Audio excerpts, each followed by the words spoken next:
Olá, boa noite. O meu nome é Jamile e eu sou professora titular do Instituto Federal da Paraíba, onde eu leciono língua inglesa e práticas como componente curricular na licenciatura e também tem uma disciplina de práticas educativas no mestrado profissional em EPT da Rede Federal. E aqui eu trouxe hoje para vocês um bate-papo rápido sobre metodologias ativas, né?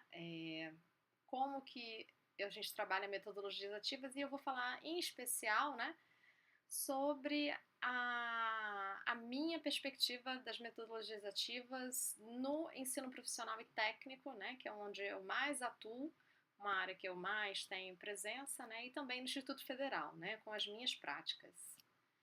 E aí a gente começa falando um pouquinho sobre o que são essas metodologias ativas, de onde elas partem, né? Eu não trouxe muitos, eu na verdade não trouxe nenhum teórico, né? Porque eu acho que é mais interessante a gente ter uma olhada numa visão mais prática sobre o percurso que as metodologias ativas nos levam, né? E aí eu trouxe alguns exemplos que estão basicamente divididos aqui, né, em exemplos analógicos e digitais. Então, uma estratégia bem interessante das metodologias ativas é trabalhar com o protagonismo estudantil, com a participação, com o debate, mas de uma maneira que o aluno queira trabalhar ativamente, né, e ele não seja em nenhum momento forçado a participar, que seja uma participação voluntária, né. Então, as estratégias que a gente seleciona de um modo geral, dentro da perspectiva das MAAs, elas trazem esse aspecto do protagonismo estudantil, né? Eu gosto muito de trabalhar, por exemplo, com a técnica dos 6 chapéus pensantes, que ela promove pesquisa, reflexão, diálogo e trabalha também com as emoções, com as possibilidades de criação e criatividade, de alternativas. Gosto também de trabalhar com as opções digitais, né, como o Plickers e o Kahoot, para citar alguns exemplos aqui para gente, né. E aí, continuando, né, a gente de onde que surgem, né, essas metodologias ativas, de onde que surgem essas novas estratégias de ensino e aprendizagem, né? Muitos teóricos vão citar John Dewey, né, que trabalha com essa aprendizagem significativa e profunda. Então, talvez a gente possa indicar ele como um precursor das metodologias ativas, né?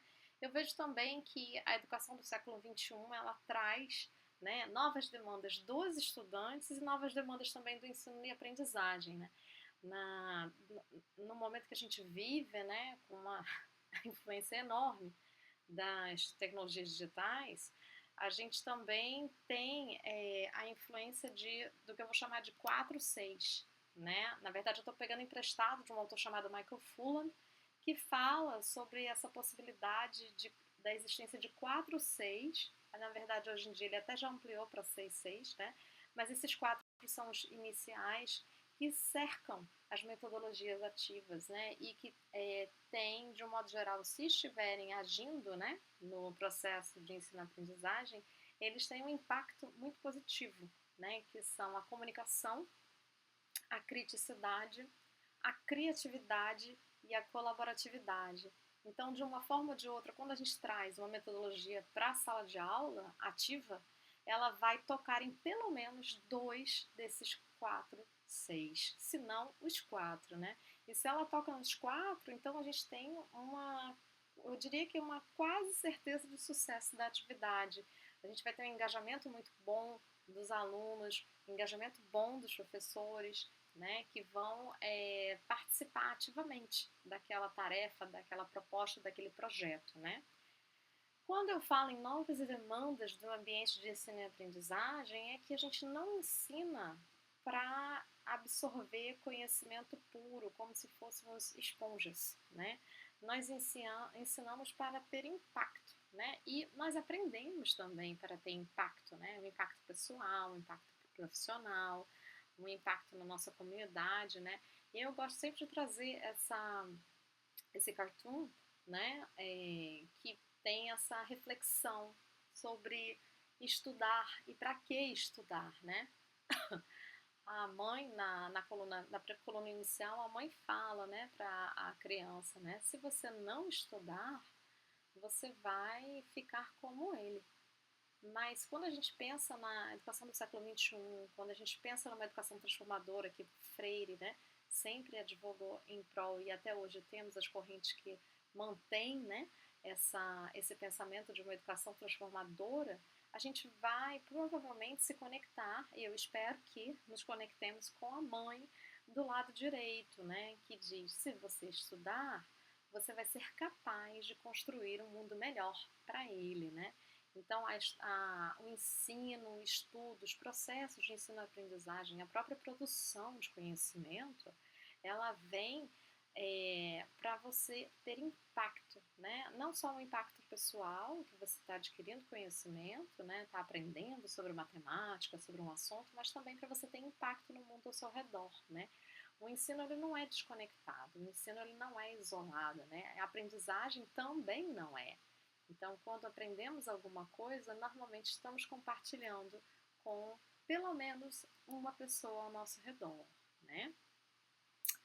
E por que devemos nos apropriar das metodologias ativas da aprendizagem, né? Então, eu já falei anteriormente que a gente tem os 4 Cs, a comunicação, a criatividade, a criticidade e a colaboratividade, né?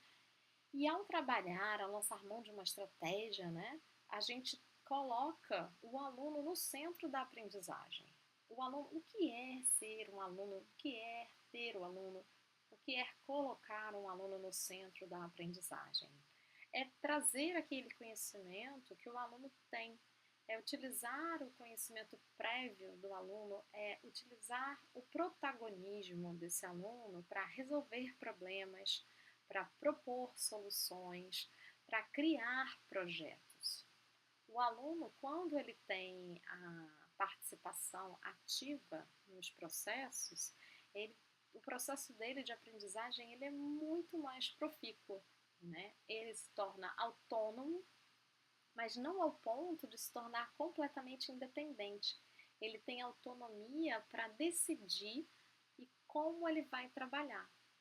E um dos aspectos interessantes das metodologias ativas é do Instituto, que eu posso trazer, por exemplo, a minha experiência do Instituto Federal, né, da Paraíba, é o trabalho com o ensino integrado ou ensino interdisciplinar. Temos uma disciplina chamada Projeto Integrador no ensino médio, em que podemos unir vários conhecimentos das disciplinas propedêuticas e técnicas. Então, eu consigo atuar e promover e criar, junto com os meus alunos, projetos interdisciplinares e integrados àquela formação profissional dele, né? Então, eu tenho alunos, por exemplo, de meio ambiente, tenho alunos de multimídia, que criam projetos integrados à sua futura formação profissional. E como professora de inglês, eu estou ali para auxiliá-los, para trazer novas estratégias, para trazer experiências que possam associar o ensino da língua àquela profissão, àquela formação profissional. E o ensino integrado e interdisciplinar, ele promove isso muitas vezes por meio de uma estratégia chamada abordagem baseada em projetos ou abordagem baseada em problemas, que é quando nós partimos de um projeto ou partimos de um problema para criar uma solução. Uma outra vantagem da utilização de metodologias ativas e de ensino integrado e interdisciplinar é o enxugamento do currículo, porque nós vamos ter maior significado no ensino de uma área específica do conhecimento ou no ensino de um projeto. Não teremos o ensino disciplinar, né? Cada disciplina na sua caixinha. A gente vai ter uma confluência de conhecimentos trabalhando em prol de uma solução, em prol de um projeto, em prol de uma criação, em prol de uma inovação, né? Que caímos aí na questão do empreendedorismo. E a partir daí, os alunos percebem os seus potenciais. Eles percebem que eles podem ser criativos e que eles não são apenas vasilhas recebendo conhecimento que está sendo preenchido. eles, na verdade, produzem conhecimento em conjunto com todo aquele ecossistema de aprendizagem, composto por eles, pelos colegas de classe, pelos professores, pelos familiares e qualquer outro agente que esteja atuando para auxiliar naquela produção de conhecimento. Outro elemento que eu pulei, mas que eu vou retomar, é a possibilidade da colaboratividade no que a gente chama de uma comunidade profissional de aprendizagem. Quando a gente trabalha com metodologia ativa, de um modo geral, a gente não trabalha sozinho, o professor sozinho com a sua disciplina. Eu vou me unir a um outro colega de outra área, muitas vezes completamente diferente da minha área, para criar esses projetos e para executar, colocar esse projeto para frente e chegar pelo menos a um protótipo desse projeto, né? E essa colaboratividade ela é importante. Ela é, aliás, o elemento essencial, né, das metodologias ativas. Quando elas atuam de forma integrada e interdisciplinar, elas formam comunidades profissionais de aprendizagem que tornam o ensino mais significativo, que tornam os processos de aprendizagem mais atuantes, né?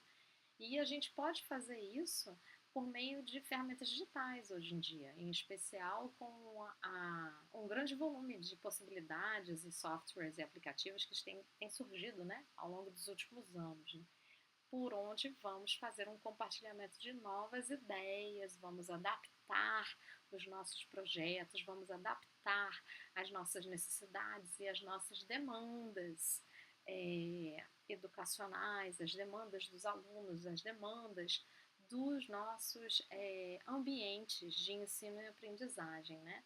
Vocês provavelmente estão aí pensando, né, e enumerando muitas outras razões, né? Então, essas aqui são apenas algumas pequenas, módicas razões pelas quais devemos nos apropriar das metodologias ativas da aprendizagem.